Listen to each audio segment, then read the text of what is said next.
जम्मू के पास तवी नदी के तट पर एक पीर खो गुफा मंदिर है जो काफ़ी प्रसिद्ध है।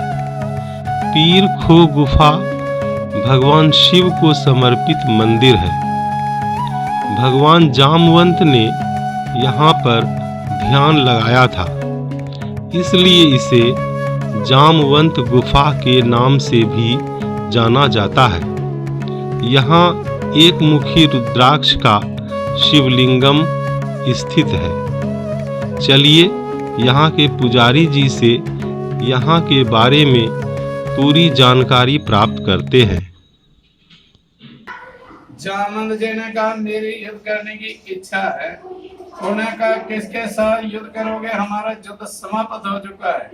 उन्होंने कहा मैं आपके साथ युद्ध करने जाता हूँ, श्री राम के साथ। श्री राम जी ने कहा इस युग में नहीं, मैं श्री कृष्ण भगवान के अवतार में होऊंगा, आपकी इच्छा में पूर्ण करूंगा। भगवान शिव की तपस्या करो। जामवंत जी स्थान ढूंढते आ रहे थे जिसको जम्मू तवी कहते हैं। तवी के किनारे की शेर और बकरी दोनों एक साथ इकट्ठे पानी पी रहे थे। जामवंत ने सोचा सभी से पवित्र स्थान मेरे के लिए जय है। जामवंत ने अपनी शक्ति से रास्ता बनाया गुफा के अंदर आने के लिए। जहां पर बैठकर तपस्या के महादेव जी प्रकट हैं, जो एक मुखी रुद्राक्ष होता है ना, उसके रूप में प्रकट होकर जामवंत भगवान को दर्शन दिए। इन्होंने कहा जामवंत जी अब रास्ता बनाओ अमरनाथ के लिए। अमरनाथ मेरे दर्शन करोगे, आगे युद्ध करने की इच्छा पूर्ण होगी। जामवंत ने यहाँ से रास्ता खोदना शुरू किया। रास्ता खोदते तक अमरनाथ तक गए।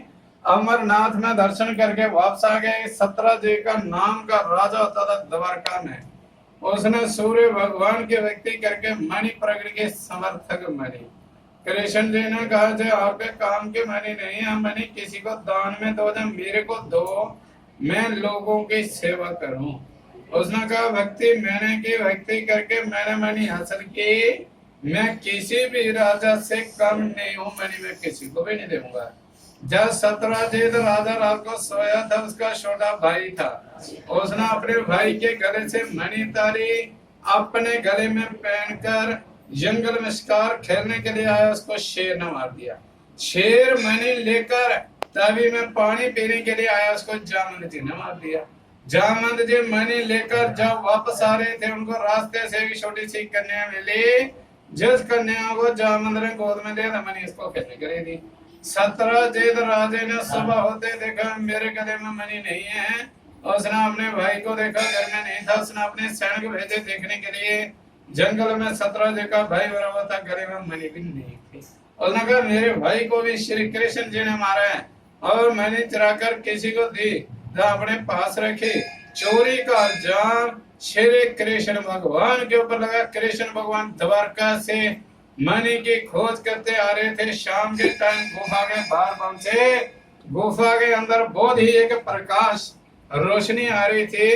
कृष्ण भगवान जी जान चुके मणि है, तब गुफा के अंदर है। जैसे कृष्ण भगवान मणि लेने के लिए गुफा के अंदर आए, जामवंत की बेटी जो मणि के साथ खेल रही थी, उसने जब कृष्ण भगवान को देखा, जोर जोर से रोना शुरू हुई। जामवंत अपनी व्यक्ति में बैठे थे, उनको अपनी बेटी की रोने की आवाज सुनाई दी। उन्होंने खड़े होकर कृष्ण भगवान के ऊपर वार किया। दोनों का युद्ध होते तक 27 दिन तक युद्ध हुआ। जामवंत का श्री कृष्ण भगवान का इस जगह पर जहां पर आप लोग बैठे हैं। 27 दिन के बाद जामवंत जी ने हाथ जोड़ के कहा अपने असली रूप में दर्शन दो, मेरे साथ इतनी देर कोई युद्ध नहीं कर सकता। कृष्ण भगवान स्वयं श्री राम के रूप में आए। कहा जो आपको मैंने त्रेता युग में युद्ध करने का वचन दिया, द्वापर युग में मैंने पूर्ण किया। जो आपके पास ये मणि है, ये मणि मेरे को दो। मेरे ऊपर 17 जेठ राजे ने चोरी का इल्जाम लगाया।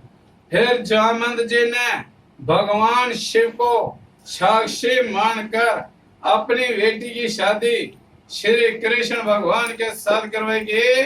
समर्थक मणि उनको दहेज के रूप में देंगे। कृष्ण भगवान द्वारका के मैंने जाके 17 झील को दी। 17 झील की बेटी सत्याभामा, उनके साथ भी शादी की। जामवंत जी इस गुफा से अमर हो गए, किसी को नहीं दिखाई दिए हैं। एक गुफा का रास्ता है अमरनाथ के लिए, जामवंत भगवान जी ने रास्ता बनाया हुआ है। जामवंत जी के बाद में 9 महात्मा लोग गए जो दर्शन करके वापस भी आए हैं। 9 महात्मा जी के बाद में 6 लोग बाद में गए। वो 6 लोग अमरनाथ नहीं गए, वापस भी नहीं आए।